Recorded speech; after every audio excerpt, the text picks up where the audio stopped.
Hey guys, welcome to this kind of different video for mini air crash investigation. I told you guys that I'd be doing a Q&A video in the future, and that time is now. And I'm sure you don't want to just listen to me yap on for about 20 to 30 minutes while I answer these questions, so I thought we could hop on a short flight in Microsoft Flight Simulator and pass the time like that. So we're here in Aalborg. I think that's in Denmark. I just randomly picked two airports that were close by for this flight, so I have no idea where we're flying to. But once we get into cruise, I'll start answering some of your questions, and I don't know, maybe this will be fun. You never know. Let's just take off. I'm just gonna firewall the throttles, release the brake.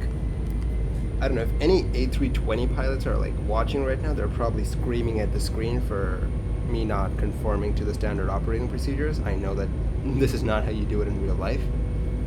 There are I don't know, formulas and stuff to figure out how much thrust you need and everything to conserve fuel. I'm just firewalling it because why not? Look at that, we're well past the V1 and rotate speed. Rotate. Positive brake. Gear up. Oh wait, I forgot to set the auto throttle speed. Let's just do that really quickly. And enable the autopilot.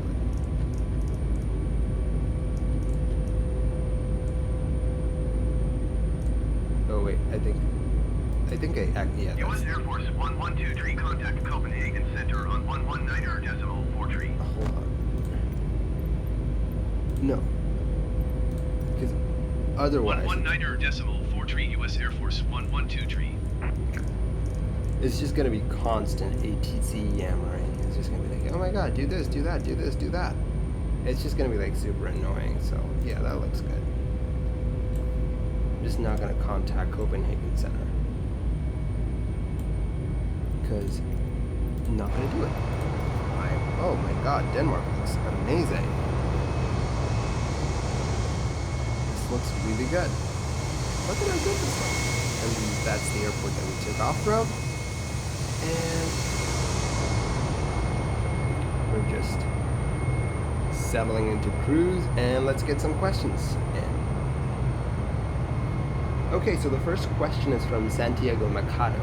He asks, what do you think happened to BSAAs Star Dust, and what do you think STENDEC means? So, you guys need a little bit of context for this. So apparently back in the 1950s, I think it was 1947, late 1940s, there was an Avro Lancaster that was flying from Argentina to somewhere in Chile, and it went missing over the Andes mountain range, and for 50 to 60 years no one knew what happened. Everyone was it was their version of MH370. And 60 years later, they started to find little bits of wreckage and stuff, and I think they eventually found the wreckage. And the current consensus is that the pilots actually started descending way too soon. They thought that they had cleared the mountains, and they just started descending, thinking that they'd cleared the mountains, but they hadn't, and they ended up crashing into the mountain. And the STENDEC part of the crash is what got everyone riled up. There was this message that was sent in Morse code from the airplane, and that was the last communication that they got from the airplane, and it was the word STENDEC, STENDEC, and no one knew what that meant, and no one still does actually. And that when there's something like that unexplained in a crash, people just go off and they started coming up with conspiracy theories and stuff. Some people said that they were abducted by aliens. Some people said that other stuff. And I personally, after reading up on that a little bit, I think that it was probably a typo. They probably meant to say something else, maybe a waypoint name or something, and then accidentally sent that. That's what I think happened. But you never know. It's a good story though. I did not know that about this incident before he brought it up. You never know. I'll probably do a video on that because that sounds really interesting. It was unsolved for 60 to 70 years. And who knows, maybe in 60 to 70 years, the story of MH370 might be solved. You never know. Question number 2. What are, in your opinion, the worst/most emotional or memorable last words from a plane crash that you know.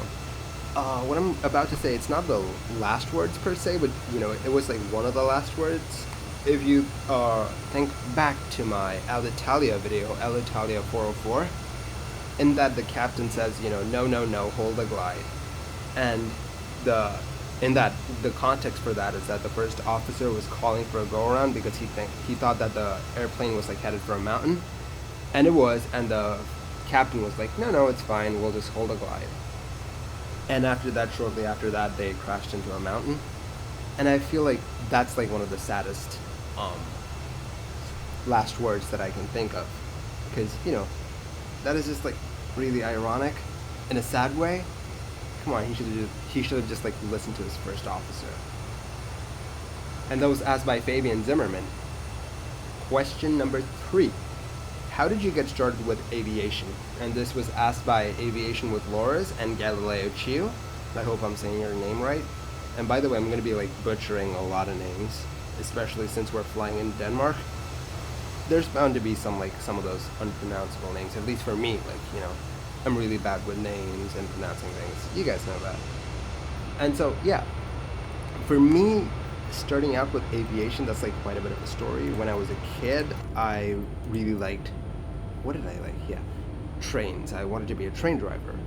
And that's what I wanted to be for like a really long time. I really love trains.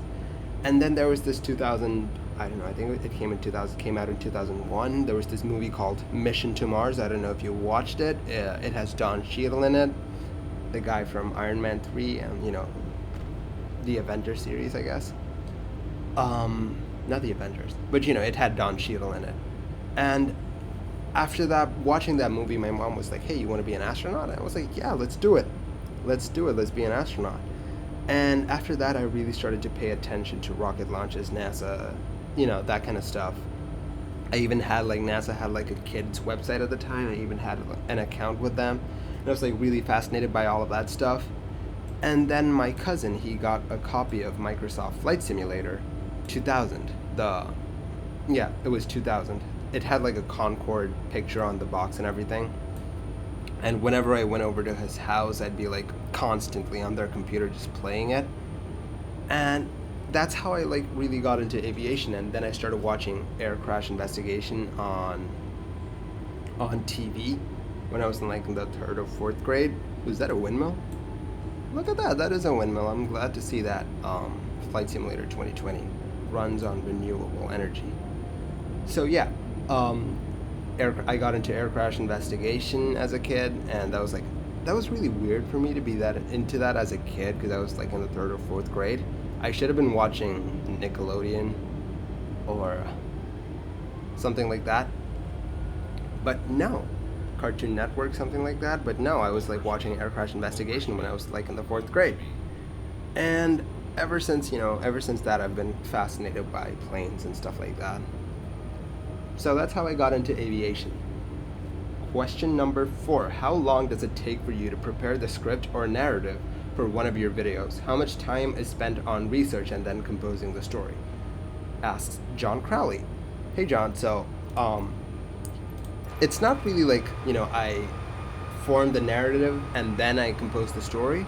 It's more of a side-by-side process. For me, here's how I do stuff. First I decide on a video to do, and then I, you know, grab all the information that I have, and then I start writing the script. And as I write the script, I edit it to like suit the data that I have. So it's like, you know, I'm like constantly fact-checking myself. And it's like over a few iterations, it's going to be like done. And the first thing that I try to do is write the stuff from like the takeoff to the incident itself, like, you know, describe the incident. For example, if this plane were to like fall down right now, I would you know, write the story from takeoff to this incident right now, so you guys have like context for what's coming next. And then I do the analysis thing. And that takes, and the same process happens there, you know, I do the narrative and the storytelling at the same time. It kind of saves me a little bit of time, to be honest. And the whole process, it's like, it takes quite a bit depending on how complex the story is. For example, the part from like the takeoff to just describing the incident, that takes anywhere from like an hour to maybe like 1.5, 2 hours. If like the final report is in another language, the time frame goes up, and then the analysis is like 2 hours to 3 hours. So it takes about like 5 to 6 hours to like write the script itself. All things considered, fact checking, research, all of that stuff, 5 to 6 hours for the script. And then recording is like an hour. And now what really eats up my time right now is the audio processing. For example, each day when I record, there's like a different sound.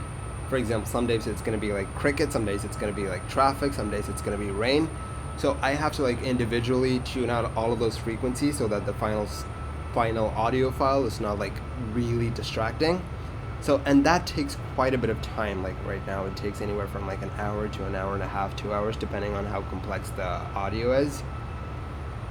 And so that's how I do it. And then video editing doesn't really take that much time. It takes maybe like an hour and a half maybe.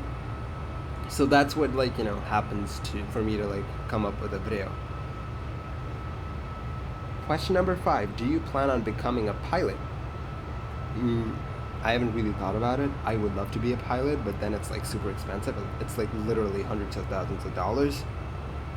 Maybe like if I'm like super rich in the future, if I'm like, I don't know, if I'm like really successful in life, I could maybe like buy a Beechcraft or something like that. I would love that. But I haven't really thought about becoming a pilot per se, like, with like one of the major carriers. What got you into making these videos? Asks Jordan Keats. So that's like another long story, I guess. Well, I started this channel about like a year ago, maybe like a year and 2 months ago. And at the time I was like preparing for an English proficiency exam. Actually, I just wrote that exam. Like, I should have like written it a long time ago, but I just wrote that exam like a few days ago. And the test has like 4 parts. There's like listening, speaking, writing, and what's the other one? Listening, speaking, writing, and reading. There we go. And so how you prepare for this exam is by they give you like a lot of passages, they give you a lot of audio tapes and stuff like that, and you have to like summarize that, learn to answer questions based on those passages, stuff like that. And it was really boring for me, and I was like, you know what, I'll just like start summarizing air crash reports, because those are pretty complex, and if I can do those, I can like pretty much handle whatever they throw at me. And that's how it started. I started doing a few reports, and people were like, actually I was surprised that they watched it, and some people were like, hey, good job, keep going, can you like do XYZ air incidents in the future and stuff. And it just like started there. I really didn't think that a lot of people would watch this, but here we are. Things have a weird way of working themselves out. What air crash has perplexed you the most? That's question number 7. And I'm gonna have to say MH370, like, no questions asked. I like closure, and I really want to know what happened with that airplane.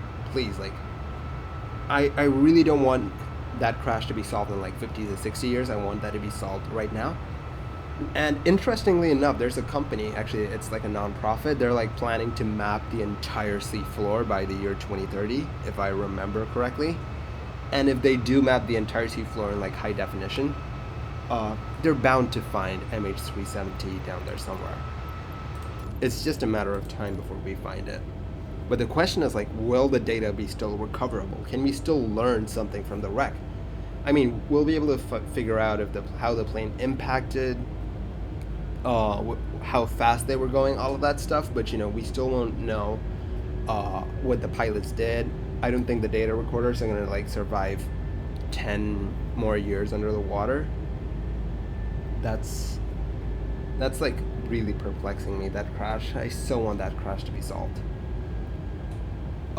Question 8. What air crash do you want to really cover but either don't have the time or resources to do? Actually, I do have the resources, because it's just my imagination or whatever. I can just like I can read and I can just type out a script. But what really holds me back is the available data and languages. For example, I was looking up a crash about a French 747, Air France 747, and the final report is in French. It sounds like a really interesting crash, but the final report is in French. I can't do much about that. And then there are like crashes where there's like no information out there. For example, Air India flight 855, it was a 747 that went down off the coast of Bombay in like 1985 or whatever. And it's a really interesting crash. The pilot got disoriented or something like that. And I really want to do a video on that, but I cannot because there's no final report. There are like no follow-up newspaper articles or stuff like that. I tried emailing the Indian government, but I haven't heard back from anyone for like 8 months. So that's like, that's like what's really holding me back right now. Okay, where are you from? How old are you? Etc. Asks Life with Daniela. Question number 9. I'm not gonna give out everything because let's leave some things to the imagination. Let's do that. Okay, I am 23. At least I think I am. How old am I? You're 23 right now. Okay, I'm 23. I'm really sleepy, don't judge. And I'm 23, I am a software developer, and I really like electronic music, I guess. That's something about me. And I don't know. That's pretty much all you need to know. Question number 10. Which episode has caught your attention the most and gotten you into the subject? Well, for me, the one that really stuck with me was like the initial episodes because I watched them when I was like so young. For example, the one, I think it was like, what's it called? There was like a United 747. I think it was a United 747. The door blew out because the locking mechanism failed or whatever. It was a really,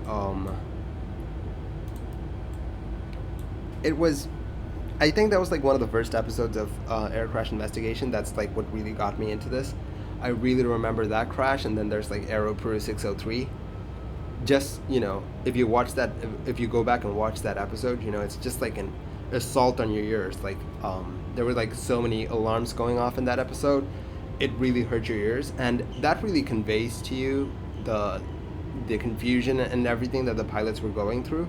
And for that reason, I really like thought about that episode has like stuck with me all of these years. And question number 11. Any interest in flight MH370? Asked John Zilla. Yeah, I've already answered that. Yeah, I really want that crash to be solved. Question 12. Video about aviation in general. Asks SMX RBLX. Yeah, air crashes, it's a finite resource. I'm eventually going to run out of air crashes. And I would really like to make other kind of educational videos as well going forward. You never know. So that's something that I am considering.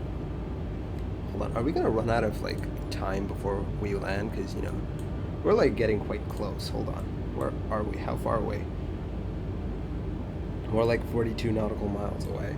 I have no idea if we'll be able to go through all the questions. If not, we'll just divert to someplace else. I don't know, like Echo Kilo Sierra Papa. We'll just divert there. Not a biggie. Question number 13. Do you plan on covering any helicopter crashes in the future? Asks Aaron. Well, maybe. I really don't know much about the physics of helicopters and how they fly. But then again, I do love a good challenge, so that's a good possibility. If there's like a helicopter crash that I really find interesting, then most definitely, yeah. Who doesn't love a good challenge?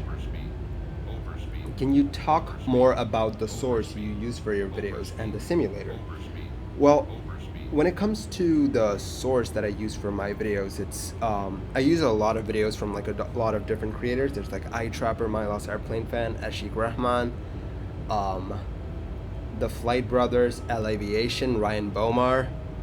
So it's like I get my videos from like a lot of people. I ask for their permission. I'm like, hey, I'm doing this video. Do you mind if I use your footage? And they're like, if they say yes, I use the footage, and credit them accordingly, because they have amazing footage. And if you like the footage that you guys see in my videos, just go over to their channel, show them some love. And for the simulator, I just got Flight Simulator 2020.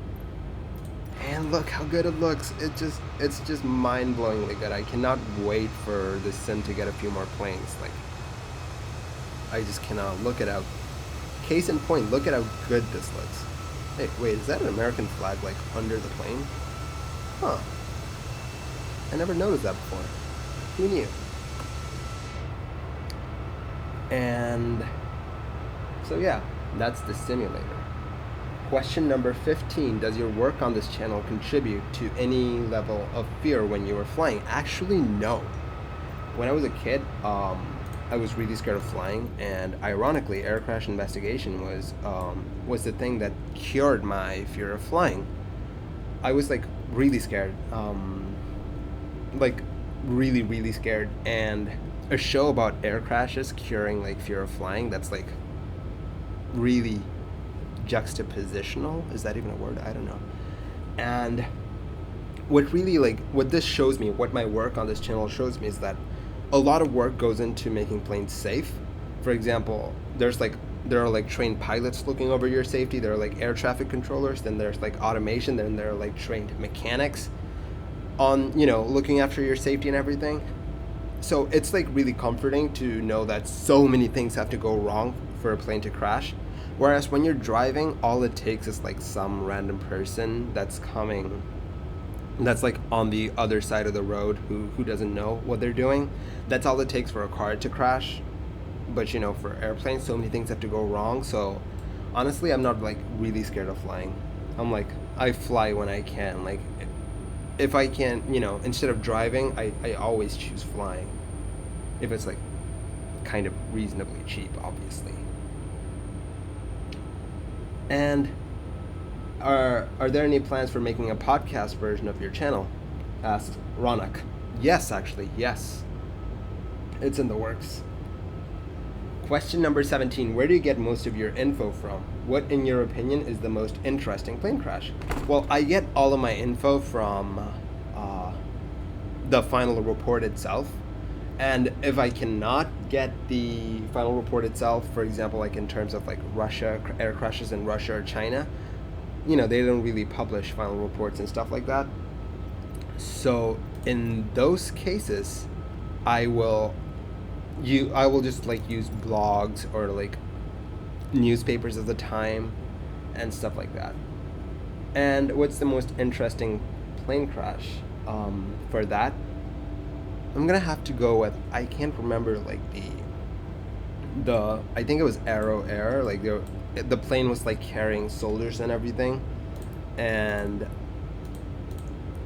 the plane was overloaded because the soldiers were like heavier than normal people and they had like a lot more baggage, and the airline company forgot to account for that, and they took off and clipped some trees and the plane ended up going down. I feel like that's a really interesting crash because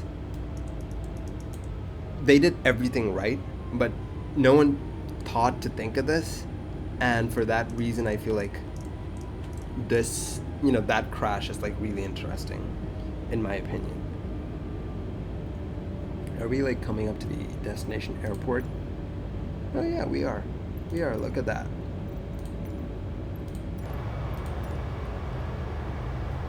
I cannot get over how good this simulator looks. Like, come on, look at this. Jesus Christ, this looks good. You know what? Might as well like take a screenshot right now. This looks really good. Might as well take a screenshot. I'll probably like use this as the thumbnail or something. And those questions, it was asked by GWatt Customs. I love like your usernames, adorable usernames. I love it. Oh yeah, there's a destination airport. We're gonna overfly it and then loop back in. What's your favorite plane? The 737. I cannot wait to get the 737 into the sim. Like, I just cannot wait for that to happen. PMDG, make it happen. Make it happen, PMDG. Favorite ice cream, asks Infasquid. And favorite ice cream, that's gotta be strawberry. How old are you, and is YouTube your full-time job, asks Baby Wipe. I am 23, like I said, and no, YouTube is not my full-time job. I am a software developer. YouTube as a full-time job, it's like really fickle. Like, YouTube could just like wake up on the wrong side of the bed one day and they could be like, you know what, your channel, it's meh, we're not going to promote it anymore, this is like too serious, we want more lighthearted content on our platform, so please, with all due respect, go away. You know, they could totally do that one day, and then I would be up the creek without a paddle. And so I really am like a little bit apprehensive about like only depending upon YouTube for my income. So what I'm just like using YouTube for right now is to set myself up for maybe like a master's degree if possible, like if I make like a lot of money, which is highly questionable. I don't know, I'm just like, whatever I get from YouTube, I'm just like putting it in my college fund. That's what I'm doing. Maybe I'll go and have like maybe like a master's in machine learning or something like that. I really want to do that, so that's probably what I'm going to be doing. And do you think that the PIA crash was pilot error or technical error, asks Let's Get Started. Well, we still don't have like the final report, but from what we've seen, like they put out a small report and something like that, and Blanco Lirio did like a really good breakdown. So from what we've seen, it kind of looks like pilot error, you know, but you know, there might be something that we don't know yet, and that's going to be revealed in the final report. So I'm just going to wait for that, but right now it seems like pilot error. What's your future plan? YouTube, asks Rabindra. Yeah, I actually did answer all of those questions.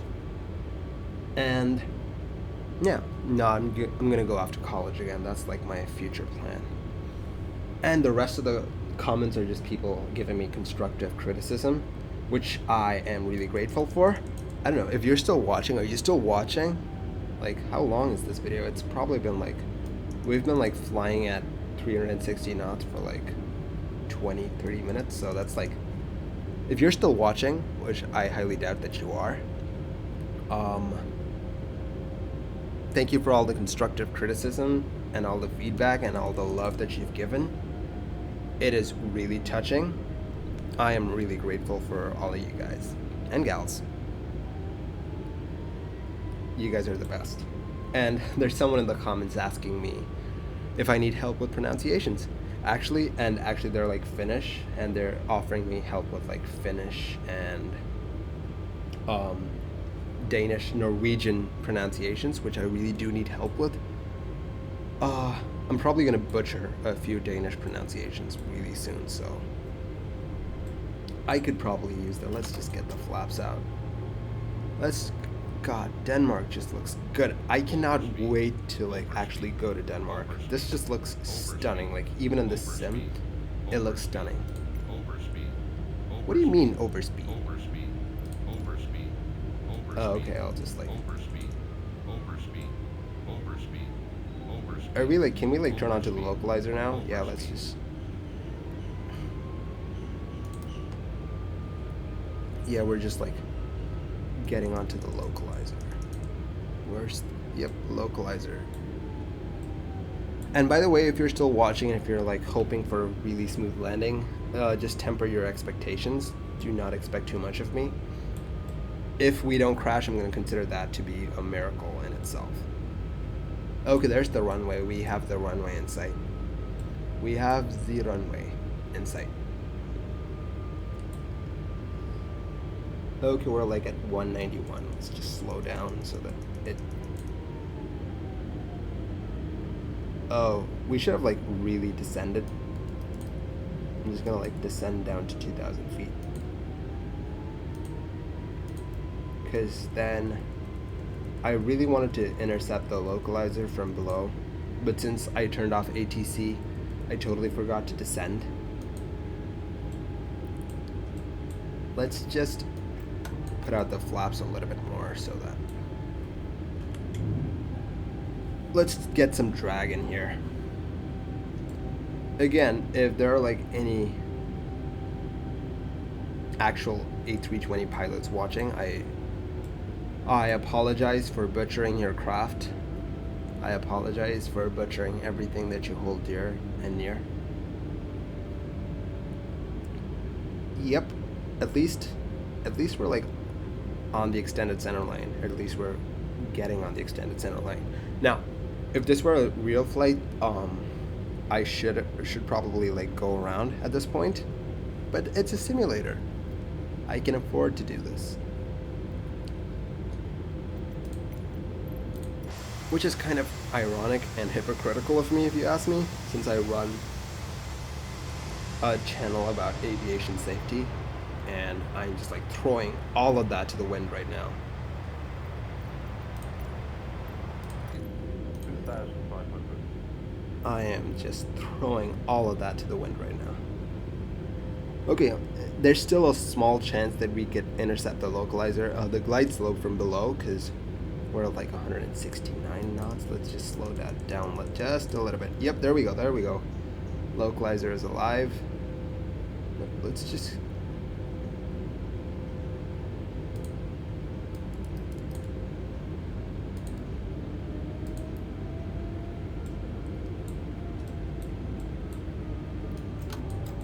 full flaps. There we go. And let's just switch to the approach mode. There we go. Approach. There we go.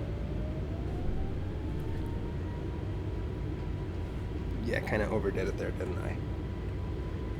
Westerland. How do you say that? Silt? Silt? 1,000. So far, so good. Max, almost forgot that. Auto brake to max. We do have like a little bit of a crosswind. We have like we have like a 2-knot wind coming in at like 250 degrees. Not too bad. Totally manageable. We're like a little bit above the... Ooh, we're coming in hot. We're like really coming in hot.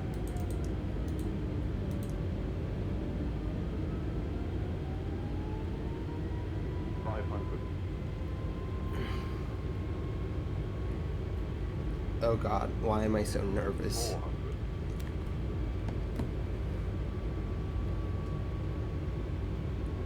I want to disengage the autopilot, but then again, I don't know how the plane's going to react. There we go. 200. Manual control. Oh boy, here we go. Here we go. 100. 60. 50. 40. 30. 20. Retard. 5. Oh god, thank god we did not crash. I am just glad that we did not crash. Reversers engage. Reversers engaged. Ease off the brakes. Where do I taxi off? I'm in rollout.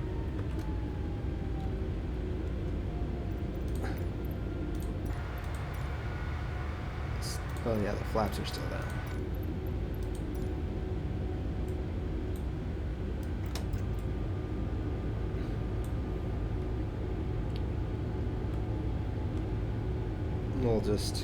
I'll just end this video after we taxi off the runway. I don't know, I hope you like this unscripted video. I don't know, I thought this is why I script my videos. Because most of the time I have no idea what to say, so that's why I script my videos. But this was fun. I really liked playing Flight Simulator. Would you look at that? And we are off the runway. We are clear of the runway, and we're still in one piece. I should pat myself on the back a little bit.